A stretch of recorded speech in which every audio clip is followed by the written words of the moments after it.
Imagina levantarte un lunes con el salario recién depositado en tu cuenta y descubrir que si no lo gastas ese mismo día el viernes, apenas alcanzará para comprar la mitad de lo que podías comprar al inicio de la semana.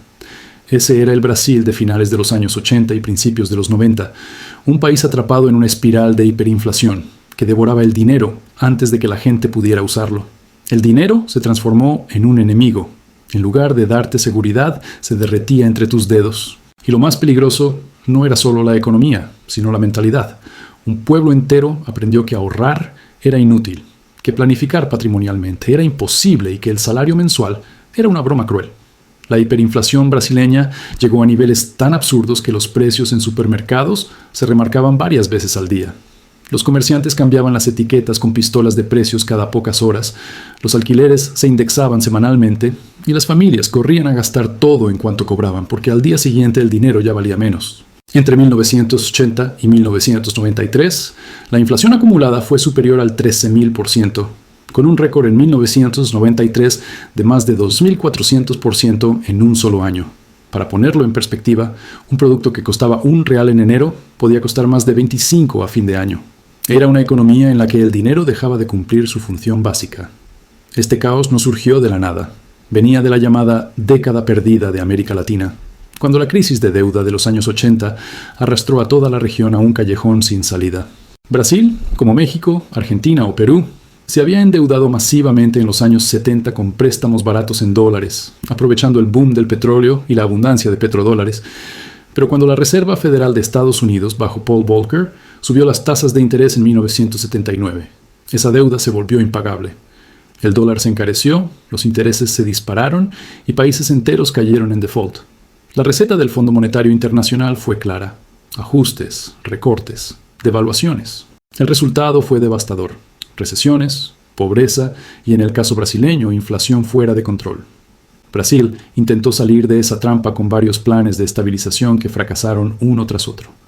El Plan Cruzado, lanzado en 1986, creó una nueva moneda. El Cruzado congeló precios y salarios y prometió derrotar la inflación de golpe.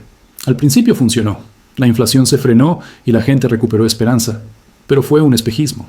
Los controles artificiales se volvieron insostenibles. El déficit fiscal se disparó y la inflación regresó con más fuerza. En 1990, el presidente Fernando Collor de Mello intentó otro shock brutal. Confiscó los ahorros de los brasileños. Literalmente, congeló depósitos bancarios y restringió el acceso al dinero de la gente con la promesa de que eso frenaría la inflación. Fue un acto desesperado que destruyó la poca confianza que quedaba. La inflación no se detuvo y la población aprendió que ni siquiera el dinero guardado en el banco estaba seguro. La economía brasileña se hundió aún más en la inestabilidad y la clase media quedó arruinada. Para 1993, Brasil estaba en su punto de quiebre. La inflación era de 2.477% anual. El país había cambiado de moneda 6 veces en menos de 10 años y la credibilidad de los gobiernos estaba por el suelo. El dinero ya no era dinero, era papel mojado. Los brasileños vivían en un estado permanente de ansiedad económica, sin poder pensar en independencia financiera, planificación patrimonial ni en estrategias de riqueza. Todo giraba alrededor de sobrevivir al próximo aumento de precios. En ese escenario, parecía imposible salir de la trampa. Todos los planes anteriores habían fracasado porque atacaban el síntoma, no la raíz. Congelaban precios, confiscaban dinero o lanzaban billetes nuevos, pero no resolvían el problema central: la pérdida total de confianza en la moneda. Era necesario algo diferente, algo que cambiara no solo los números, sino la mentalidad. Y en ese momento, en 1993, un grupo de economistas brasileños encabezados por Fernando Henrique Cardoso, ministro de Hacienda, diseñó una jugada que pasaría a la historia: el Plan Real. El Plan Real no fue solo un cambio de billetes, fue un cambio de mentalidad. Brasil ya había probado de todo: congelamientos de precios, confiscaciones, nuevas monedas con nuevos nombres. Ninguno había funcionado porque el problema no estaba en el papel moneda, sino en la confianza. La inflación era tanto un fenómeno económico como psicológico. La gente esperaba que los precios subieran, y por eso se comportaba de manera que los hacía subir aún más rápido. Había que romper ese círculo vicioso. La clave del plan fue la Unidad Real de Valor, URV, creada en 1993. La URV no era una moneda física. No existían billetes ni monedas de URV, solo existía como una unidad de cuenta. Cada día, el Banco Central publicaba cuánto valía una URV en relación a la moneda oficial de ese momento, el Cruzeiro Real. Por ejemplo, un URV era igual a 647 cruzeiros reales.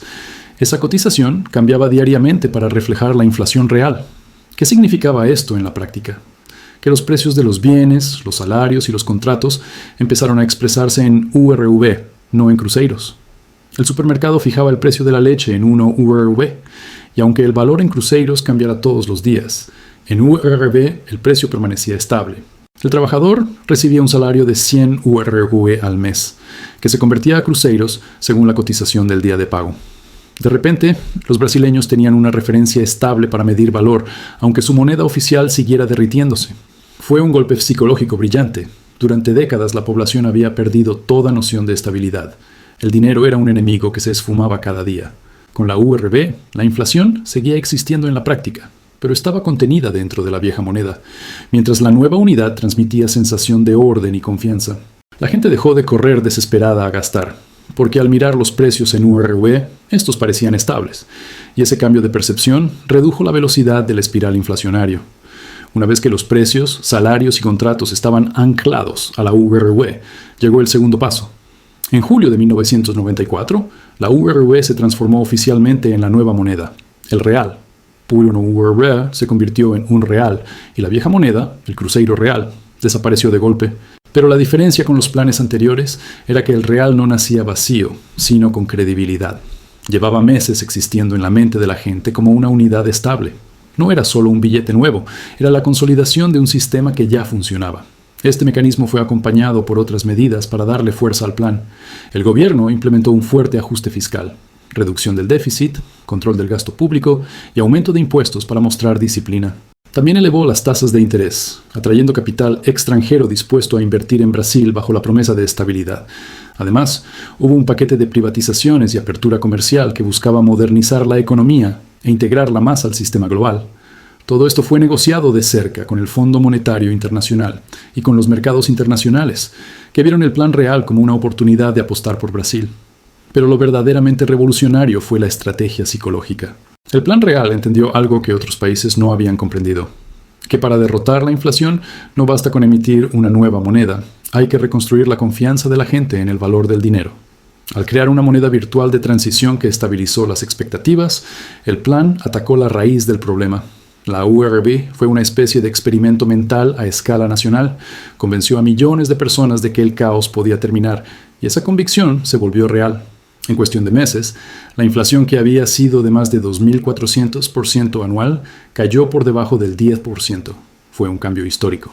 Las familias que durante años habían vivido corriendo al supermercado a gastar antes de que subieran los precios pudieron, por primera vez en décadas, pensar en ahorrar, en planificar patrimonialmente, en mirar al futuro sin miedo. La estabilidad devolvió algo más valioso que el poder de compra. Devolvió la idea de que el dinero podía servir para construir independencia financiera y libertad monetaria. El plan real se convirtió en un hito, un símbolo de orgullo nacional. Brasil, que había sido el ejemplo de desorden, se convirtió en un modelo para otros países que buscaban derrotar la inflación. Y Fernando Henrique Cardoso, el ministro de Hacienda que impulsó el plan, capitalizó el éxito político. Poco después fue elegido presidente. Pero como todo en la historia del dinero y el poder, nada es gratis. Y aunque el plan real derrotó la inflación, también abrió nuevas dependencias y vulnerabilidades que tarde o temprano iban a pasar factura. El impacto del plan real fue inmediato y espectacular. En apenas un año, Brasil pasó de tener la inflación más alta del continente a convertirse en un ejemplo de estabilidad. La inflación, que había sido de más del 2.400% en 1993, cayó por debajo del 10% en 1995. Los precios dejaron de cambiar varias veces al día, los salarios recuperaron sentido y la gente pudo volver a pensar en términos de futuro. Los brasileños volvieron a creer en su moneda. De repente, la clase media renació. Familias que antes corrían a gastar su salario en cuanto lo recibían pudieron, por primera vez en décadas, empezar a ahorrar. Se abrió el crédito para consumo e hipotecas, las empresas comenzaron a planificar a largo plazo, y la economía recuperó dinamismo. El real se convirtió no solo en una moneda, sino en un símbolo de orgullo nacional, la prueba de que Brasil podía derrotar al monstruo de la hiperinflación. Pero detrás del éxito había costos que pocos querían ver. Para sostener la confianza en el real, el gobierno mantuvo tasas de interés altísimas, lo que atrajo enormes flujos de capital extranjero. Eso dio estabilidad en el corto plazo, pero hizo a Brasil extremadamente dependiente del humor de los mercados internacionales. Cada crisis externa, desde el efecto tequila de México en 1994 hasta la crisis asiática de 1997, ponía a prueba la fortaleza del plan y obligaba a ajustes dolorosos. Además, el Plan Real estuvo acompañado de un paquete de privatizaciones y apertura comercial que transformó la estructura económica del país. Sectores estratégicos pasaron a manos privadas y, en muchos casos, a capital extranjero.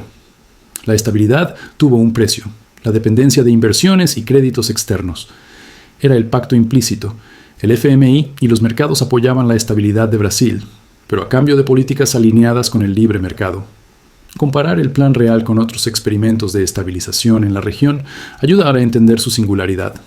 En Argentina, la Ley de Convertibilidad de 1991 estableció que un peso era igual a un dólar, creando una paridad rígida que frenó la inflación de golpe. Al principio fue un éxito similar al de Brasil, pero la diferencia clave fue que Argentina ató su moneda directamente al dólar, sin flexibilidad, y eso la dejó atrapada. Cuando el mundo cambió y la deuda se volvió impagable, el sistema colapsó en 2001 con el corralito argentino. En Brasil, en cambio, el real no estaba atado a ninguna moneda extranjera, y aunque dependía del dólar, tenía más margen de maniobra. Esa flexibilidad le permitió sobrevivir más tiempo. La gran lección del Plan Real es que la inflación no se derrota solo con medidas técnicas. Se derrota con confianza, con credibilidad y con un cambio de mentalidad colectiva. La URB funcionó porque convenció a millones de personas de que la estabilidad era posible. El real triunfó porque la gente ya lo había adoptado mentalmente antes de tenerlo en la mano. Fue un acto de ingeniería psicológica tanto como económica. Pero también es una advertencia. La estabilidad nunca es gratis.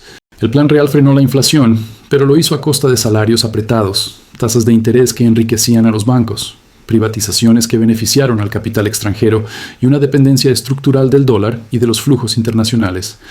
Brasil derrotó a la hiperinflación, sí, pero lo hizo integrándose en un sistema financiero global, que también lo condicionaba. Hoy, cuando escuchamos que la inflación vuelve a golpear en distintas partes del mundo, desde Turquía hasta Argentina, la historia del Plan Real vuelve a ser relevante. Muestra que sí hay salida del caos, pero que ninguna estrategia es inocente. Alguien siempre paga la factura. Y si no entiendes los mecanismos, si no entiendes quién gana y quién pierde, terminarás creyendo que la estabilidad fue un regalo, cuando en realidad fue un pacto con condiciones ocultas. La historia no se repite, pero si no la entiendes te aplasta igual. El Plan Real fue la prueba de que la inflación se puede derrotar, pero también de que el dinero nunca es solo dinero. Es poder, política y psicología. Y quienes diseñan las reglas siempre se aseguran de que la balanza caiga a su favor.